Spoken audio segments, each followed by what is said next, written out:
time. Welcome everyone to the impact of artificial intelligence at work, part of the Hacking HR Innovation and Future of Work Global Online Conference. My name is Mariana Saintive. I'm a talent AI strategist, a proud IBMer, and also a chapter lead for the Miami Hacking HR. Just a little promo here. If you are in the Miami area, please connect with me afterwards. We'd love to hear from you. We do have a fantastic panel next week, March 12th.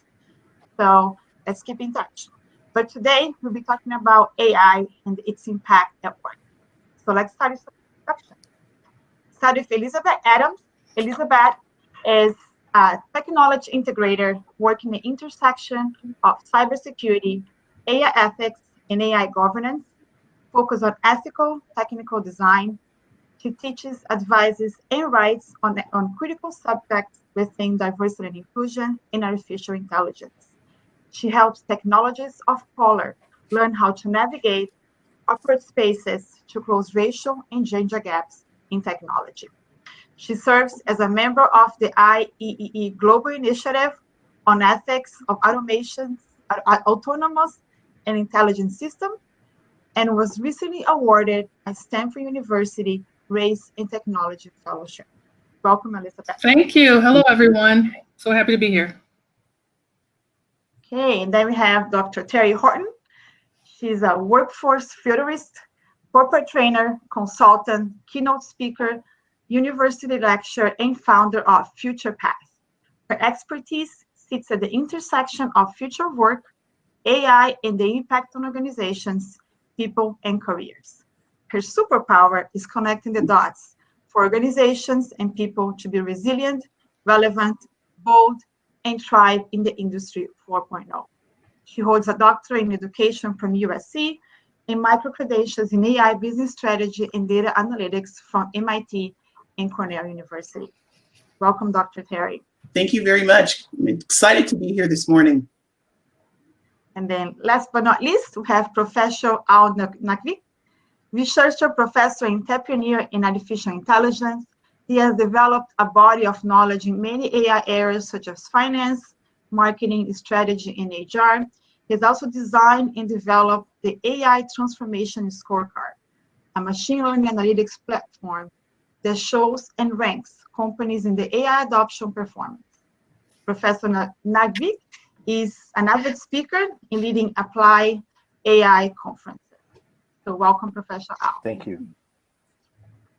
Okay, so before we start with our questions, so the way we're going to organize today, we're going to have a brief introduction on the current state of AI at work by Professor Al, followed by moderated questions to the panelists, and then we'll certainly give you, our attendees, the opportunity to ask questions as well. So when we start with Professor Al, giving a little bit of context as where we are with the impact of AI at work.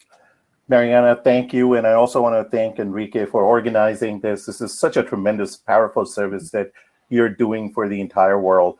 I'll take you back to 1996. This is when internet was coming in, and there was a lot of excitement. But if you went and you asked executives and companies, why is internet important for you?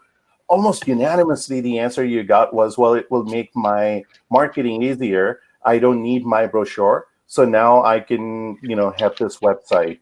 So people, when these major technological changes happen, people sometimes cannot grasp the total impact of that. And as we know, internet changed everything. It changed your entire value chain, from marketing to finance to how operations are managed, how products are made and delivered today. But we don't think that far ahead. That's why only 2 or 3 or maybe a handful of companies came all the way to the top. So as we transition into AI economy, I think the question we need to ask is that if we want to be the next Netflix or we want to be the Blockbuster Video and not understand where the technology is going. This session is extremely important, and the panelists you have, including Elizabeth Adams and Dr. Terri Horton, these people they understand these dynamics, and they can tell you today why you need to watch out for these major changes that are taking place. Most importantly, no strategy, no department, no professional. No one should be without a strategy of AI at this point. Your business strategy at this point is nothing more than your AI strategy. The impact will be so dynamic and so large. And this opportunity is balanced in some ways by all the problems that we will see, which AI will create. And so we need to make sure that we watch out for the trends, we understand and how to incorporate that in our strategy, and also make sure that we avoid those problems that can, in some ways, destroy our companies or our professional careers. Thank you. Thank you. Thank you for the opening remarks. So, we'll study for questions. Will be directly to Dr. Terri and Elizabeth. As organizations increasingly invest in artificial intelligence, and business leaders plan to deploy even more AI-driven solutions, HR leaders' responsibility for managing the impact of AI increases, right? So let's talk about the impact on employee as well. So what are some of the implications? What are some of the employee experience implications HR leaders should consider with the widespread deployment of AI-driven solutions? There's an Accenture study that really provided an incredible insight, and that was that about 92% of workers are actually really okay with employers collecting data about their performance and productivity. However, that sentiment existed only if employers use that data to improve productivity or performance, or even well-being for employees. So it infers that workers know that the power of AI is powerful enough to transform the worker experience. So as HR leaders, we have to see AI as not just a core capability to drive performance and productivity, but also an opportunity to develop strategies that enrich the worker experience. And as we deploy more and more, as the future of work continues to unfold and we deploy more and more AI systems across the enterprise, we will collect more and more data, and we will collect data that spans performance, personal, and also biometric. And so the implications really fall into two buckets, really. And so the first bucket is about humanizing across the worker experience in areas that are important to employees, such as L&D, career development, the ability to facilitate social collaboration, and to make their work more fulfilling. The second bucket is really all about using data for good. And that's using data in ways that are both ethical and responsible in the context of how we collect the data, how transparent we are, the amount of control we give employees over that data, and then our efforts around privacy and security. So it's about not just looking at AI platforms from a surveillance perspective, or to etch out higher levels of productivity. It's really about thinking about how we can use the data, in addition to data exhaust for that matter, to elevate our employees and elevate workers in the workplace. And I would completely agree with all of that. And as an employee, what would be important to me is, what does this mean for my job? Is my job going to leave? So I think HR professionals have an opportunity to get ahead of any type of misinformation that might be out on social media, out in the public.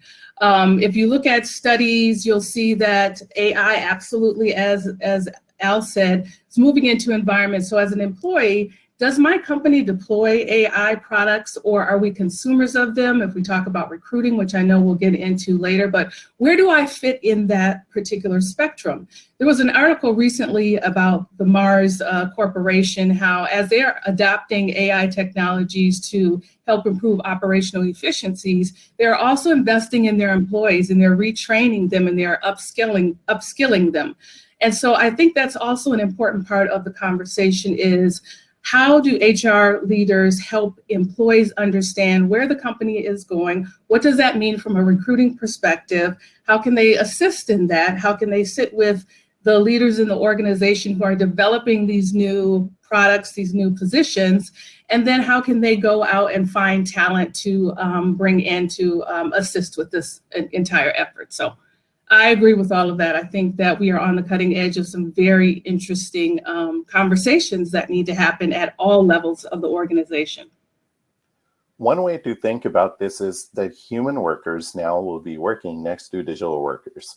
So you have two types of workforces essentially. So imagine what that does to human experience. How does it impact our social networks that we have established? How does it impact our psychology, our self-esteem if we're getting interviewed by a robot? So all of those issues. So on some ways, and how does that impact work design? Especially if technology is evolution, it's coming out so fast that your work design now is constantly changing. Whatever you design today may not be applicable a month from now. So, and not to mention that, how do you identify all of these machines and keep track of them, that what kind of work they're doing versus what kind of work humans are doing, and how this work gets done collectively between machines and humans.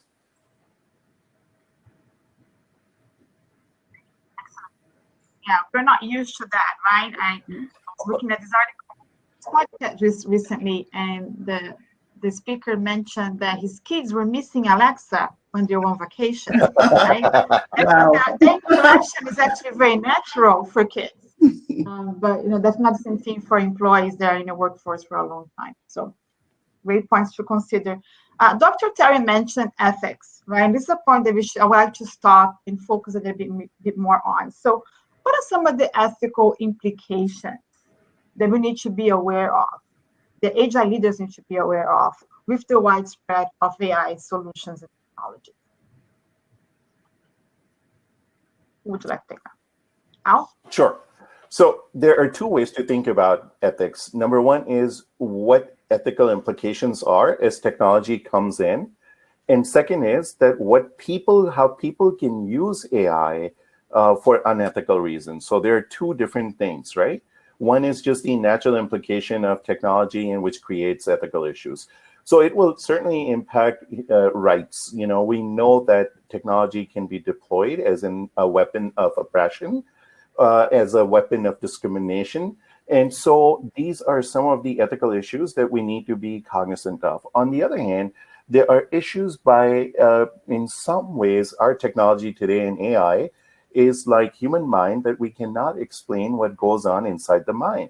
So explainable AI, we're still a little bit far away from that, which means that we will not be able to explain why a machine is making certain decisions. So we have inputs and we have outputs, but we don't know how these machines made those decisions, which is certainly problematic from our perspective. Now, how do we make sure that at an institutional level, prejudices that exist in today's world don't manifest somehow, they don't go inside the machine and are reflected in that? Well, some of the things we can do is to make sure we define very carefully safety standards for these machines. Also, some of these machines have evolutionary power. They can evolve. They can be more than what they were today. They can be more than that tomorrow. So we need to make sure that safety is not just viewed as today, but also the evolutionary power of these machines is taken into account, which means that stability of the artifact is also important. And then transparency, being able to explain why design works in a certain way and why this is safe for human consumption or working with humans. So those are some of the things, and not to mention all of the other privacy issues and rights issues and discrimination issues that this technology will be creating.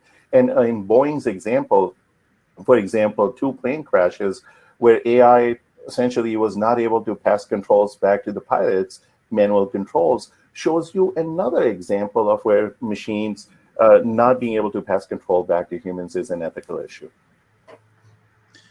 I want to build on what Professor Al said as well. One ethical area that is really of interest to me that's continuing to evolve is tied to the diversity of the type of data that we collect.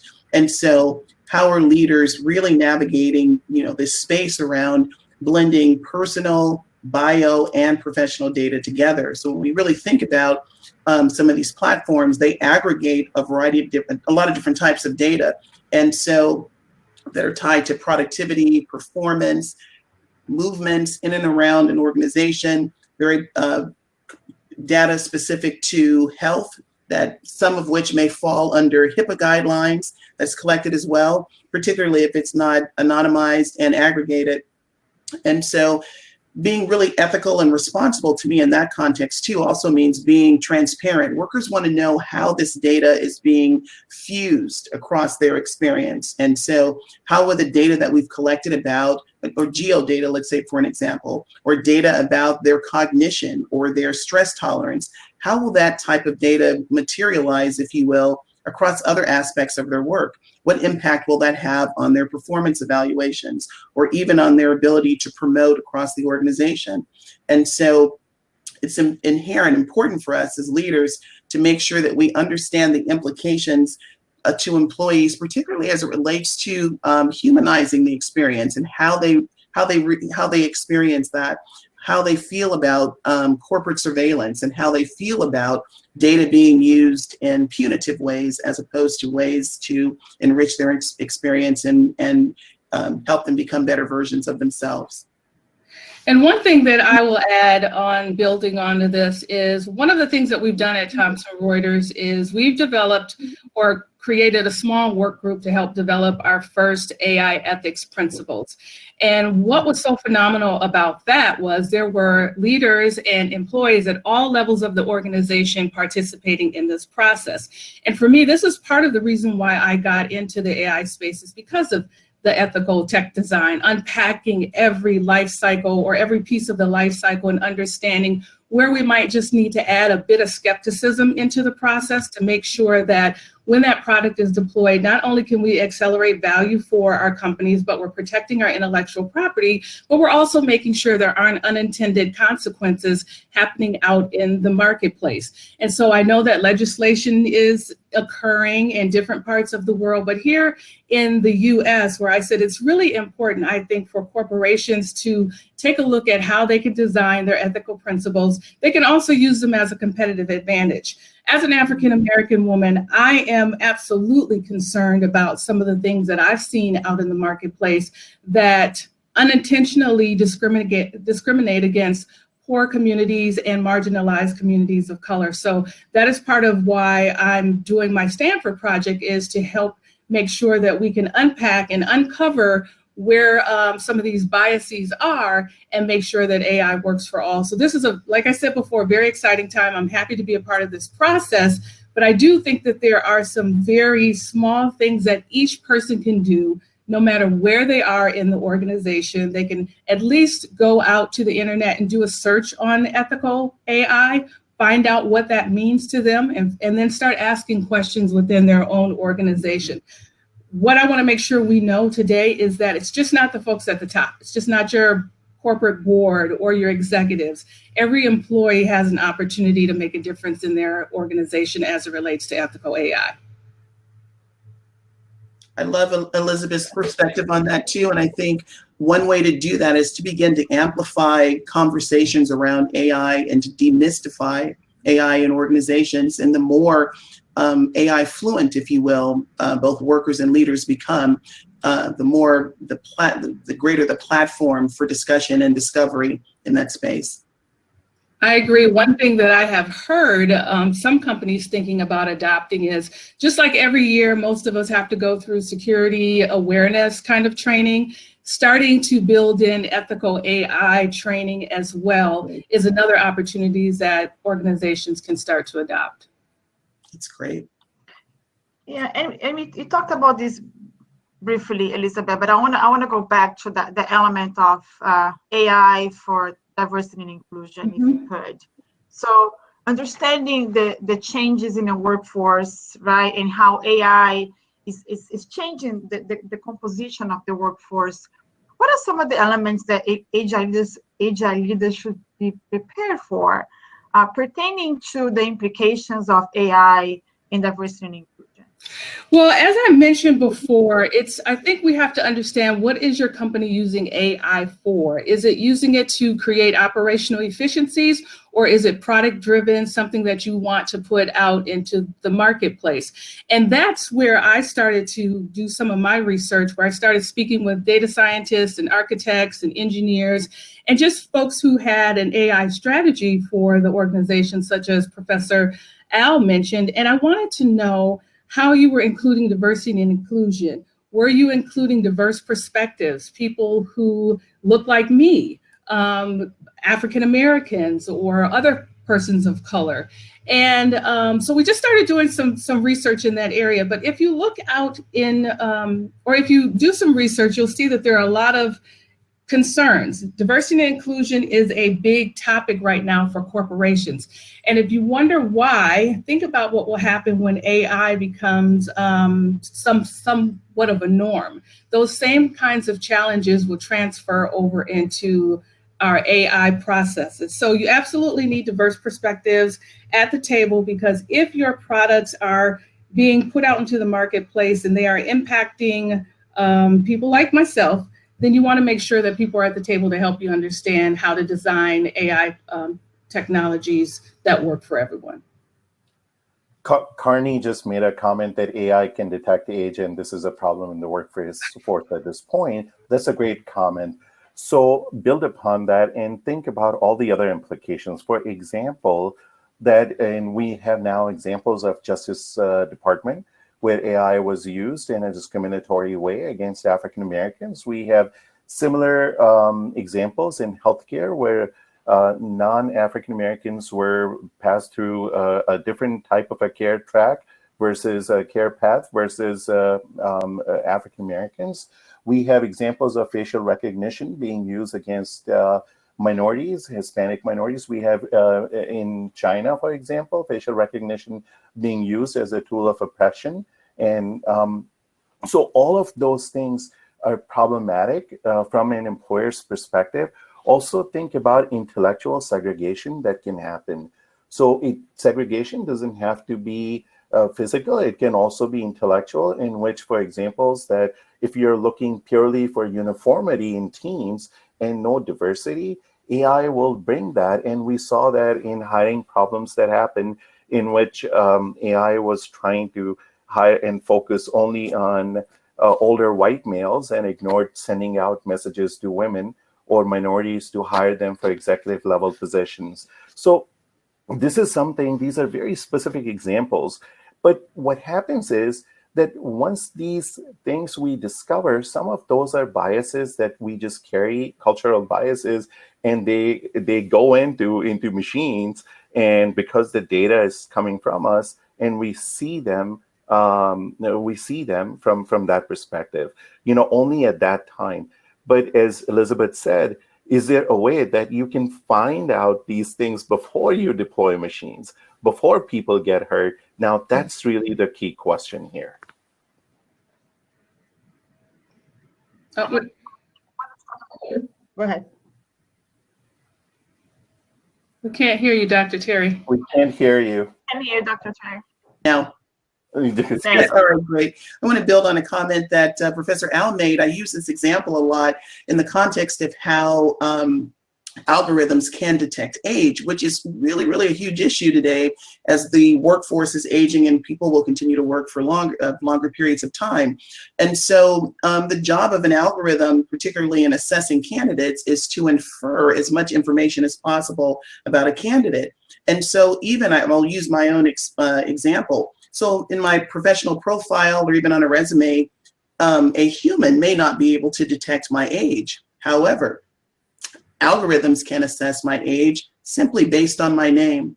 Now, you may not know that again from my profile, or a human may not detect that by looking at me, but Terri was a name given to baby girls born in the US between the 1960s and the 1970s. And so in and of that, an algorithm would know that I am a woman in my 50s, whereas the human might not know that. And so that's a very nuanced aspect of how bias can creep into the hiring process.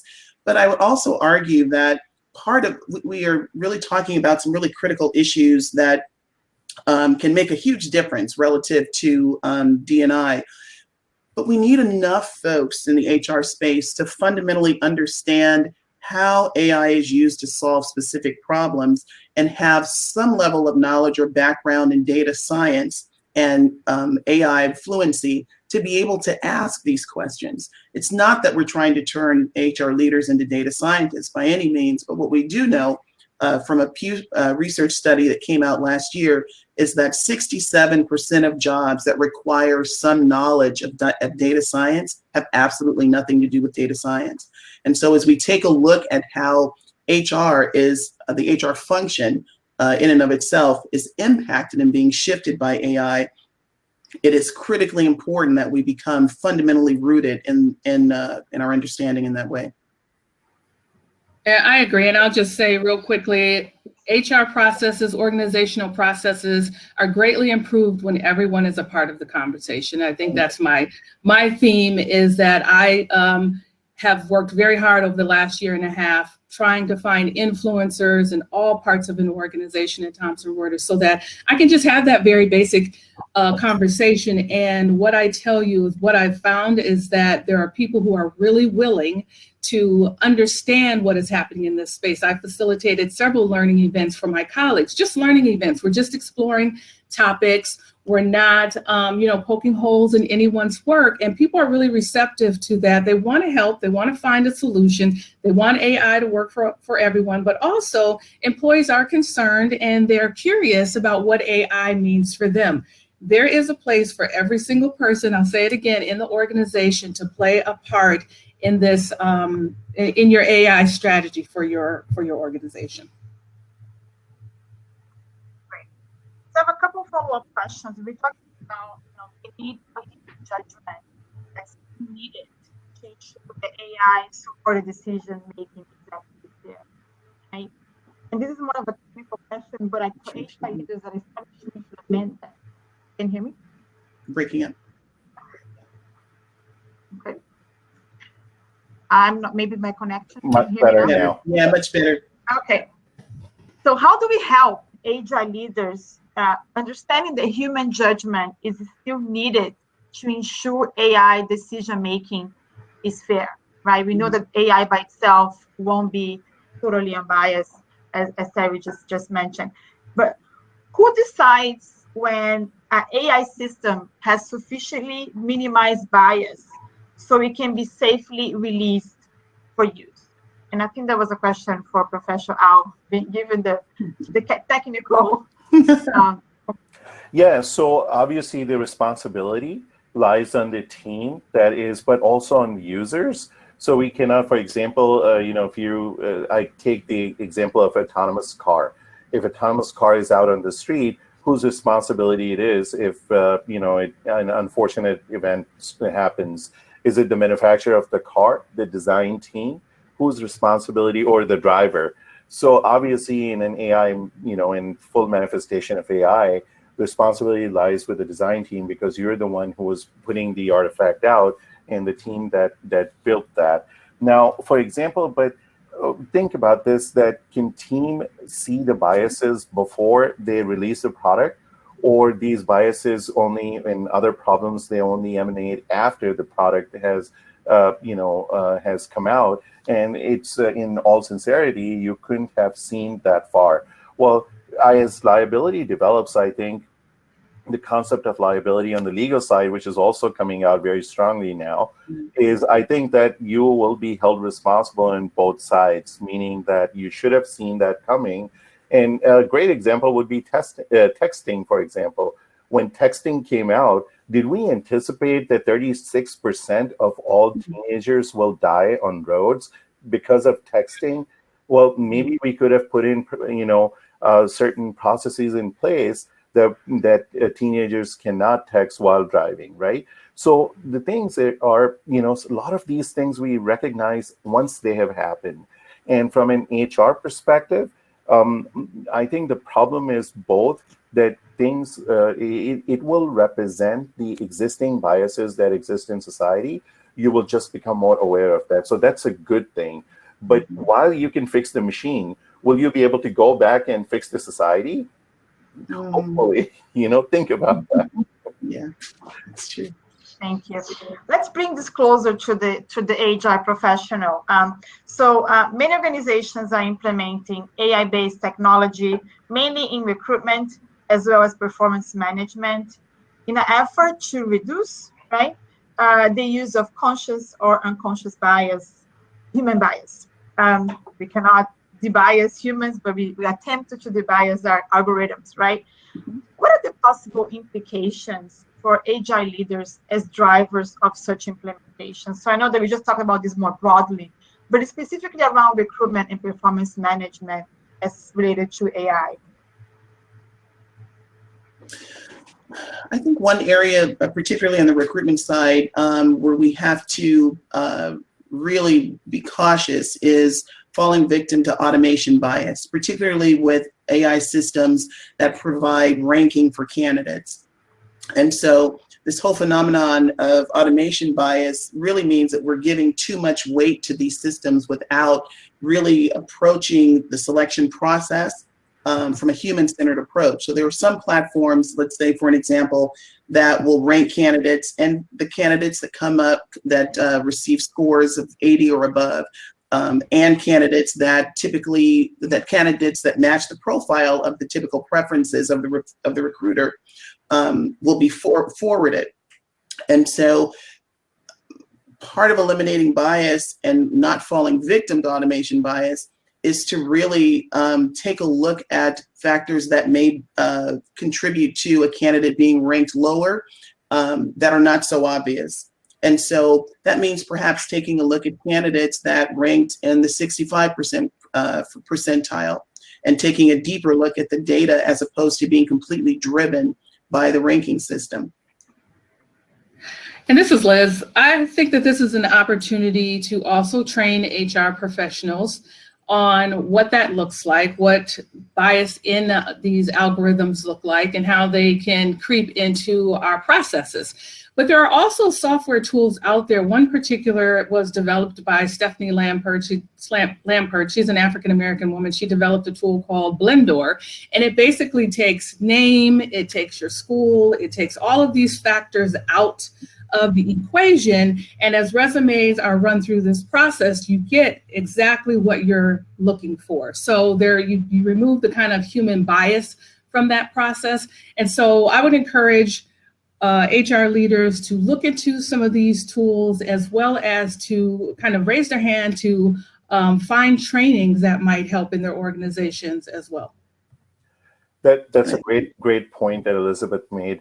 So you can curate data, but also keep in mind that some of the features that these days, when you throw things into deep learning algorithm so that it can make the right connections or classifications. So some of those features, it will catch that you may not even know that what's more significant than others. And if you remove certain data from that, so maybe the classification efficiency may go down, and they may create, your data science team may then complain about that, but that's the right thing to do. That is the right thing to do because that's one way to control. But also underlying distributions sometimes change. And so you need to take into account that if the data that you have used before, the underlying distribution have changed. So features can be added, removed, and the underlying distribution of each feature can also change. And to bring all this together, as Elizabeth said, there needs to be a program. So you need people deployed who are responsible for looking at the quality, the safety, the stability, transparency of these systems. Yeah, I know that there's some companies out there that have teams that are called responsible AI teams, and they're not just technical folks. They're marketing folks and customer experience and customer service, as well as financial employees, because everyone is a part of this process. And so maybe you are marketing a tool that has some challenges and you're able to see that. So I think going back to our last question, one of the things was who's responsible. So not just HR leaders, but possibly other folks in the organization as well. I think a responsible AI team is one way to go. It's a great point. Yeah, and I want to shift a little bit here because we've been talking about the challenges that AI can bring to the workforce, right? But I also like to highlight the positives, right? So, Professor Al, in your experience, what are some of the implementations, AI implementations that you've seen that really have improved the workforce, right? The workplace. And also I want to continue on that, speaking about the AI journey, right, of which one of us here in our panel. Let's start with, let me provide some examples of the positive impact of AI at work. Yeah, sure. So let's first start with all the automation that's going on, in which will result in tremendous increase in productivity. A lot of those problems that companies have not been able to solve will finally be solved. And those problems are not just companies' problems; they are consumer problems also. So if you're looking for a cure for cancer, it will come from AI. If you're looking for a better education system, it will come from AI. If you want to prolong life, that will come from AI.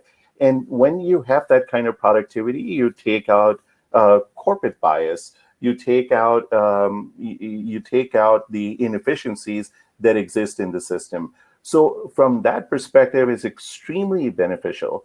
And also, if you can do it, as Elizabeth mentioned, in a responsible way, it will change our lives, as we see that how technology changed our lives with the internet and with mobile technology, for example. The same way, AI will make our lives and our work better.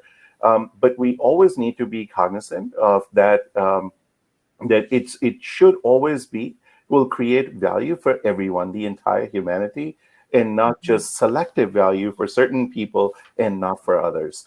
My personal journey began more than 20 years ago when I launched a company in AI, which was doing on the supply chain side, doing parts analysis and very, very simple algorithms for supply chain management.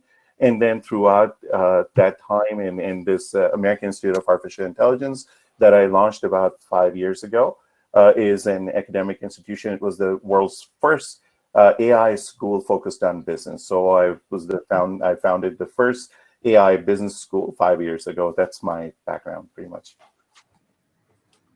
That's awesome. Thank you. Okay, can we hear from the journey of this and Yeah, I'm happy to share. So I've been in technology for about 25 years, and I started working in developing or leading software development teams, and moved on to working for the government, managing a military systems integration lab.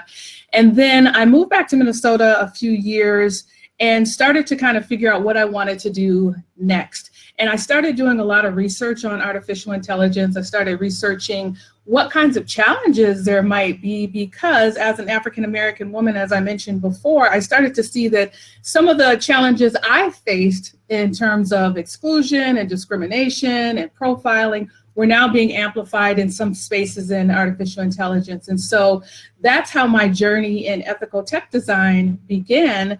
But again, as you mentioned before, there's so many good things that AI can do, and all of our HR professionals that we work with and that are on the call are also members of their own communities. So of course you want safety in your communities. You want, let's say you're at a mall and a child gets lost. You want facial recognition or video surveillance to be able to find that child, right?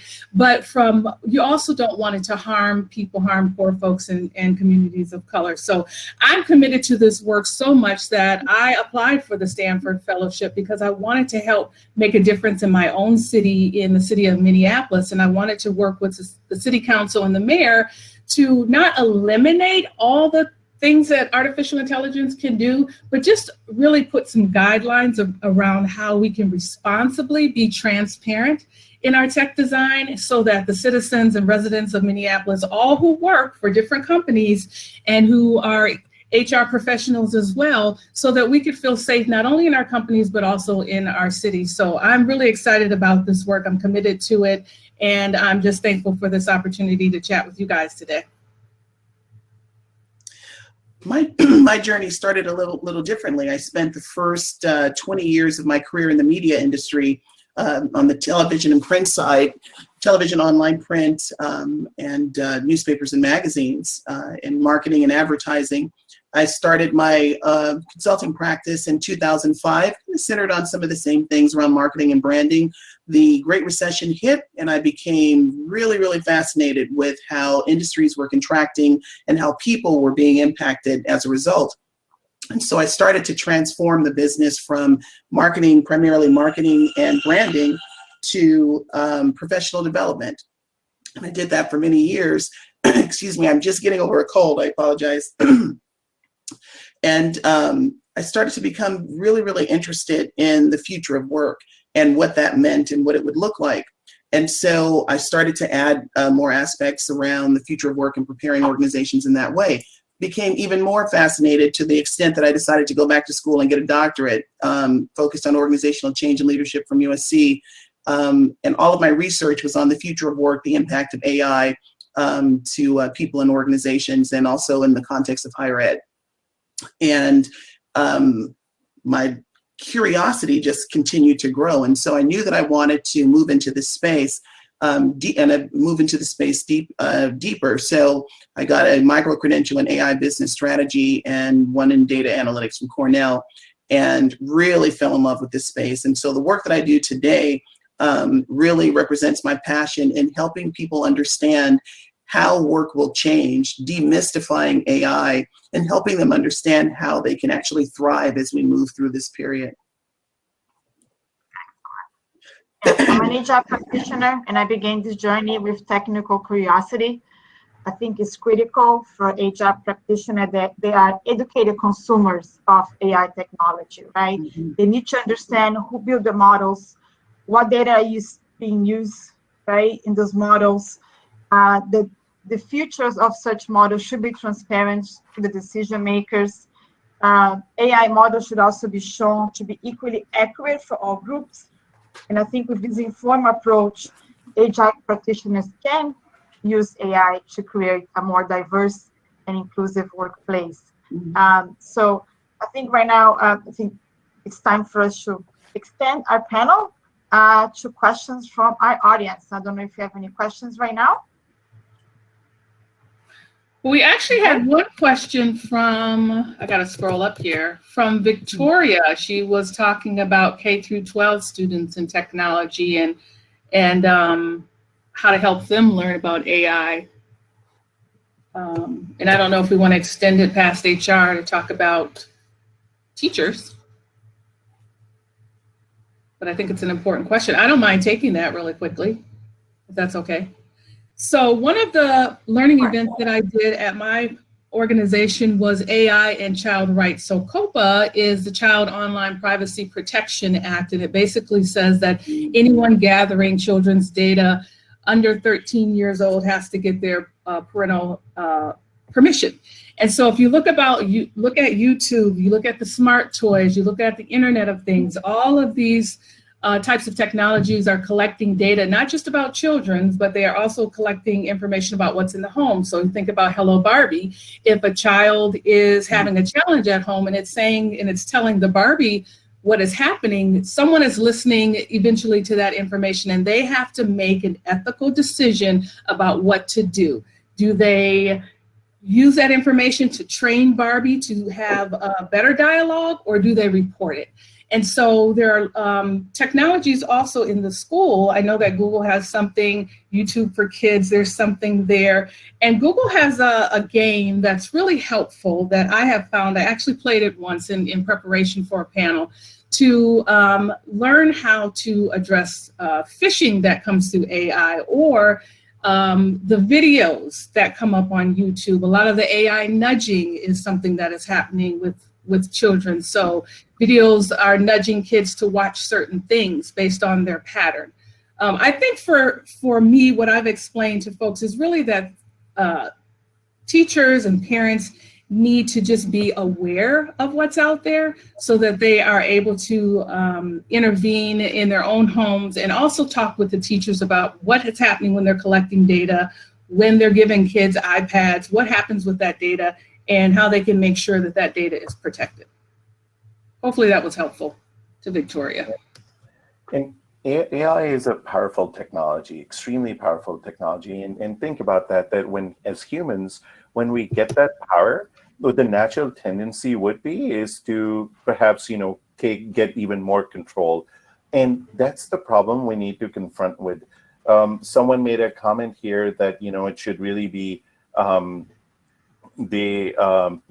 to incorporate AI at an organization level, and HR should educate people. That is important. You have to educate your entire company about the importance of AI if you can do that, because a lot of people think that it's only a technology. It's an extension of the digital revolution. It's not. It's a revolution of its own, simply because we have never, as human society, as human civilization, the definition of machine and tool has changed. Because up until now, definition of machine and tool was something that we controlled and managed.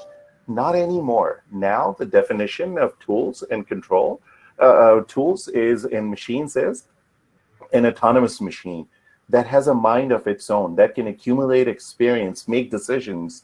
And so that's a very different concept of machine. It's something new for humankind, human civilization in general. Education is key.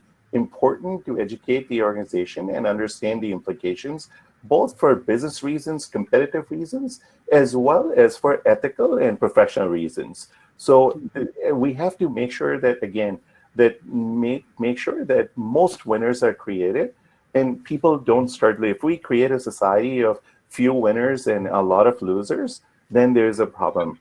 And also, some of the large companies need to pay a lot of attention to that. We talked about age discrimination. That's one thing. Imagine the kind of information. And I think Terri, Dr. Horton also talked about all the information data that's getting collected now. Imagine the power organizations will have over employees. So imagine that if an employee was wronged and wants to sue the employer, how much data employer will have on employee, and what a weak position it will be for the employee to be in that position. So those are a lot of different things that we need to think about today. I was going to address a question I saw from Kathy about how one of the first things an HR department should do to start learning about AI. Not that I'm plugging either one of these, but I often make this recommendation. Coursera has a course called AI for Everyone that's authored by Dr. Andrew Ng, who's the brain behind the AI strategy for Google. It is very user-friendly, video-based, and it gives you an understanding of how AI is used in business. Microsoft also launched late last year AI Business School, all video-based, segmented by category. The last time that I checked, there was AI for business, for finance, education, healthcare, and another category. All of those are free. It allows you to digest some of this in pieces that will make more sense. But fundamentally, the teams need to be trained. What's really interesting too is that HR is going to experience fundamental shifts. Roles in HR are shifting and being augmented by AI at the very same time that HR leaders are expected to help facilitate the rollout of AI strategies across the organization. And so there is a mounting pressure of understanding how your role specifically is being shifted, what hybrid skills you need to acquire. Also, at the same time as you're understanding at a deeper level the functional needs and requirements of departments as AI is used and infused to transform them as well. So start there. Start with those two. LinkedIn also provides a lot of content around AI. And again, it's not to turn you into a data scientist. It is understanding the fundamentals of how these things work. Tons and tons of case studies too. You can go online and Google case studies of how organizations in your own industry are actually deploying AI. And so that would be a great start. Yeah, and I just wanted to complement that. And I think one of the steps here is study for business case, right? How would you define a problem that can be resolved with improved insight, information, and data. And that's usually a good start for when you start thinking about where could I implement AI once you become more accustomed, once you train on it, right? It's really important to understand how would that be leveraged, right? And it's beyond AI, it's beyond the HR, right? What are the problems that we're trying to solve? Yeah. The AI could help us do. I agree. And I'll add that I think use cases are one of the best ways to help employees, HR leaders, executives understand where some of the hiccups are and where you can, where there are opportunities for solutions. One of the things I talk about when I meet data scientists is, what is our feedback mechanism? Once we get new information, how do we rapidly ingest that into the process so that we can make quick course corrections? But I think starting with use cases really helps you kind of, as I mentioned before, kind of unpack the entire life cycle to understand where you might need to add more resources or where there might need to be more training, or where some of the impacts might be in the community for the tools that you're deploying. But I think one of the things I really just want to say, and we've talked about this before our panel today, is that every single person in the organization has a place in this evolution. Every single person has a place. All you have to do is just start with asking a question. And so I really just want to make sure I amplify that, because that's my story. I just started with one question. What is AI nudging? What does this do? What is it? And so I just really want to make sure that people understand that you don't have to, not to diminish anyone's years of experience, because everyone is needed, but certainly Al needs me as well. Professor Al needs me to go out and talk to other people as well. He's only one person, and so we all have to do this together. I'd love to build on Elizabeth's point about let your curiosity drive you. That's really how I got here. And as I told in my story before, and so you can literally start out, if you're interested in finding out some of the platforms that are used to transform your space, you can literally Google the big data and AI landscape, Google it, but big data and AI landscape 2019, click on images, and you will see a fantastic infographic appear that categorizes AI platforms and solutions across industries, functional areas, and other enterprise applications. So you can literally start there, take a look at the landscape, and then start to investigate areas, start to investigate platforms that are tied to the work that you do in your specific function. But let your curiosity drive you. It won't bite you. It won't kill you. My perspective is always, let's take a look at where we are. AI is here. It's not going away. And so let's figure out how to win in that space and thrive in that space. And part of doing that is creating trepidation associated with it. Before we get to the use case, though, I think the question is, from a business perspective, that how would this create competitive advantage for you?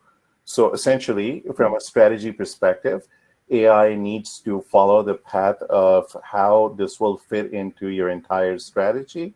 And then from back into the use cases and creativity that Elizabeth and Terri just mentioned, that then you develop on that and say, okay, what's possible? What's the art of possible here?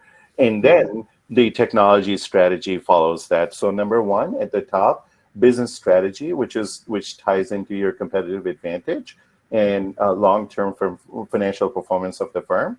And obviously the second layer then comes in as use cases and your creativity and imagination on how your business model will be shaped. And then follows the technology strategy. Obviously, all three encapsulated in the ethical and responsible AI framework.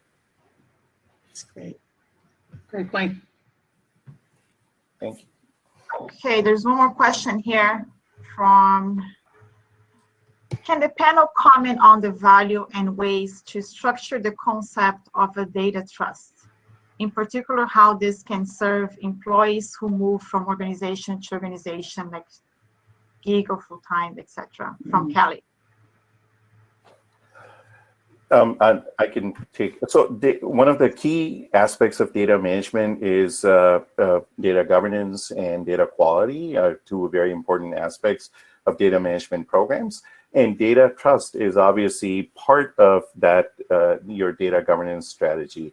And then you have data owners or people who are responsible for data, and they're assigned to that. From an AI perspective, data quality is critical.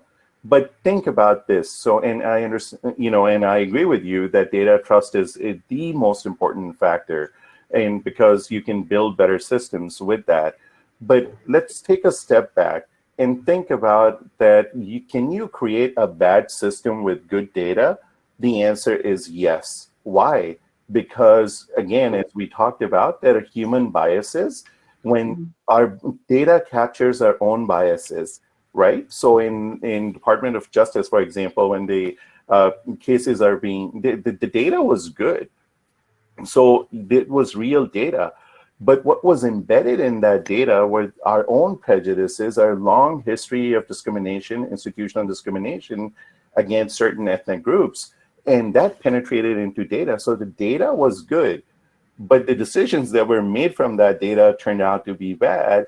So data quality aspect, a new dimension needs to be introduced in that.